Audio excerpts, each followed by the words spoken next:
आपने औरंगाबाद में क्या किया? वो खै गए, दानवे, सुभाष देसाई, संजय राउत, कैसी गाड़ी निकाली उन्होंने?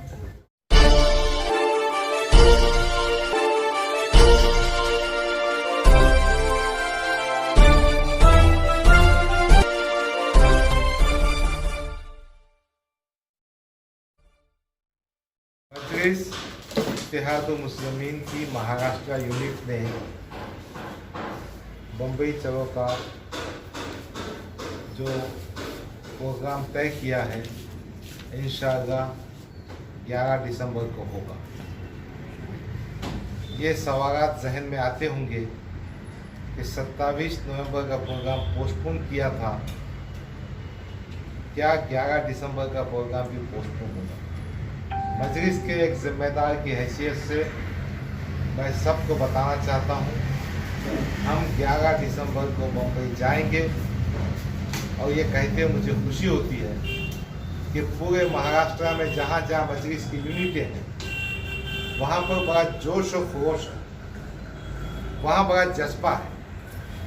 लोग जमहूरी तरीके से अपनी बात को मनवाना चाहते हैं, तिरंगा झंडा लगाकर 4 व्हीलर्स पे जाना चाहते हैं। महाराष्ट्र के कोने में आता है चंद्रपुर, एक कोने में आता है शोलापुर, एक कोने में आता है धुरिया, एक कोने में सतारा सांगली, मराठवाड़ा, विदर्भ, सब तरफ से लोग आने हैं। इंशाअल्लाह ताला 11 दिसंबर को मुंबई के तमाम रास्ते मिली क्या नहीं मिली। अभी तक पुलिस महकमे का नेगेटिव में रिप्लाई नहीं आया।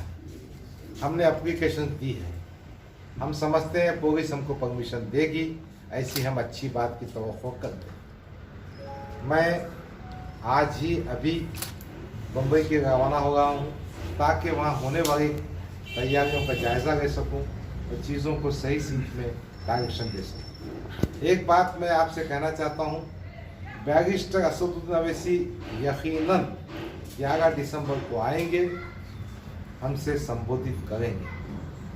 अकबरुद्दीन अवैसी साहब आएंगे कि नहीं आएंगे मैं कह नहीं सकता, उनको भी दावत दी जा चुकी है। मुंबई की पूरी यूनिट पूरी ताकत से काम कर रही है। मुख्तलिफ ग्राउंड्स के परमिशन के एप्लीकेशन दिए गए हैं। बहरहाल आपके माध्यम से मैं संदेश देना चाहता हूँ कि मजलिस इत्तेहादुल मुस्लिमीन महाराष्ट्र के सदर खासदार इम्तियाज जलील साहब की क़ियादत में ये तय किया है कि रिजर्वेशन के सिलसिले में और औक़ाफ़ी जायदाद की हिफाजत के सिलसिले में ये बम्बई की 11 दिसंबर की रैली मुनाक़िद की जाए और की जाएगी।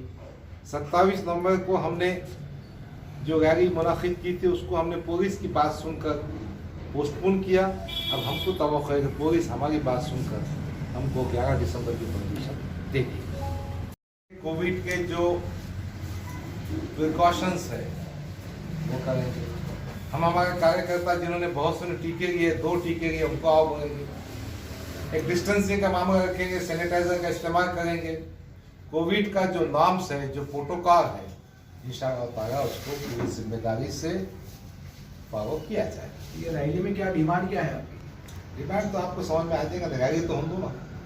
अब ओपन बात है कि मुसलमानों को रिजर्वेशन होना और काफ़ी जायदाद के सिलसिले में हुकूमत ने एक मुस्बत असर्टिव अफर्मेटिव एक्शन लेना चाहिए। सर, जैसे कि औरंगाबाद में जो कॉर्नर मीटिंगें हो रही, अदर जिलों में नहीं हो रही बोलकर लोग शिकायत कर रहे हैं। नहीं, सब जगह होगी। आपको मालूम है मारे गाँव की क्या परिस्थिति है, धुलिया की क्या है, नांदेड़ की क्या है, हमारे साथी को बात होते रहती। ये और बात है, अखबारात में तशरीह नहीं होगी, और जज्बा और जोश तो बहुत है। कितने लोग आ सकते हैं? वैसे भी आप समझना चाहिए कि सबसे ज़्यादा ताकत औरंगाबाद की कहाँ है? MIM की औरंगाबाद में है, नासिक धुलिया में है, नांदेड़ में है।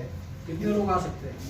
मैं कह नहीं सकता, हजारों में आएंगे इंशाअल्लाह। अवाम के दिल में ये भी सवाल उठता है, अभी तक के लाखों की तादाद में मोर्चे निकले, धरने आंदोलनें हुई, लेकिन अभी तक के जो है आरक्षण नहीं मिला है।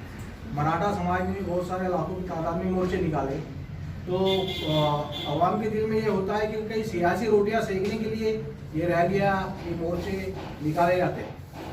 तो इसमें MIM की भूमिका क्या है? आपने नवाब मलिक साहब का ट्वीट देखा है? नवाब मलिक साहब जो अल्पसंख्यक के मंत्री, उन्होंने ट्वीट किया हुकूमत मुसलमानों को 5% आरक्षण देने का ऑर्डिनेंस ला गई। इसका परिणाम है भाई, आप तो सियासत को समझते हैं, MIM की रैली का इफेक्ट है। और दूसरी बात, सियासत की रोटियां सेकने का काम हम नहीं करते। मगर ये बात भी सुन लीजिए, रिजर्वेशन का फैसला भी सियासत के माध्यम से ही होगा। अगर सियासत से हट के हम रिजर्वेशन चाहते होंगे तो कोई भी बात नहीं सुनेगा हमारा। आज सेंटर की गवर्नमेंट ने किसान राह को जो रिपील किया, उसको किस अंदाज में आप देखते हैं? चुनाव में बीजेपी को शिकस्त होने के अंदेशे के तहत किसान राह रिपील किया। हम भी हुकूमत महाराष्ट्र से कहना चाहते हैं, सत्ता की कुर्सी पे है तो इंसाफ दो। और भाई तो फैसले कहाँ होंगे?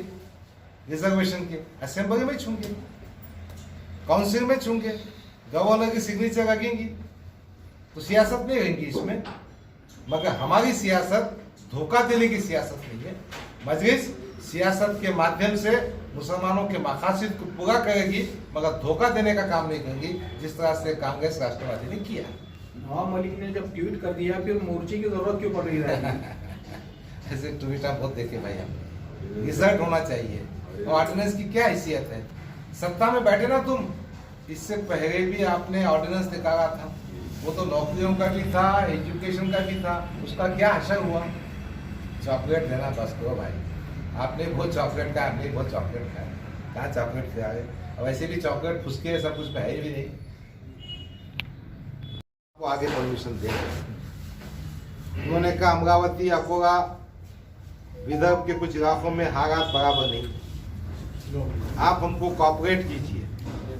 मैंने कहा मैं आपसे वादा नहीं करता, पहले जिम्मेदारों से पूछो। मैंने इम्तियाज जलील साहब से पूछा, असद साहब से पूछा, फिर उन्होंने कहा कि ठीक है, उनकी बात सुनो इस कंडीशन पर कि आप हमको आइंदा इजाज़त देंगे। हमने इजाज़त दिया है उनके पास। तो जिस तरह से 27 की बात हमने उनकी सुनी है, हम भी लॉ एंड ऑर्डर पे यकीन रखते हैं। हमारा तो कहना यह है, आप हमको परमिशन दो तो कुछ जिम्मेदारी हम पे भी आएगी, बगैर परमिशन कहाँ जिम्मेदारी आएगी? आपने औरंगाबाद में क्या किया? वो खैरे, दानवे, सुभाष देसाई, संजय राउत, कैसी गाड़ी निकाली उन्होंने? अगर तो हम जिम्मेदारी से एक जिम्मेदार नागरिक की हैसियत से एप्लीकेशन दे रहे, आपने तो मानना चाहिए ना। पुणे में क्या करे तुमने? अब आजाद मैदान में ST के वर्कर्स बैठे हुए हैं, कौन से परमिशन साथ बैठे क्या वो?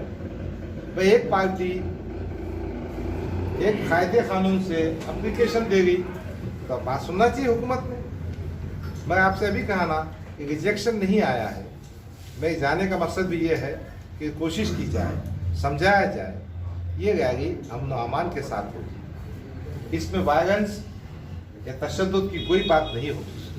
हमारा झंडा उसकी निशानी है, उसका पूरा आदर सम्मान करके हम जाएंगे, अपनी बात मनवाने की कोशिश करेंगे।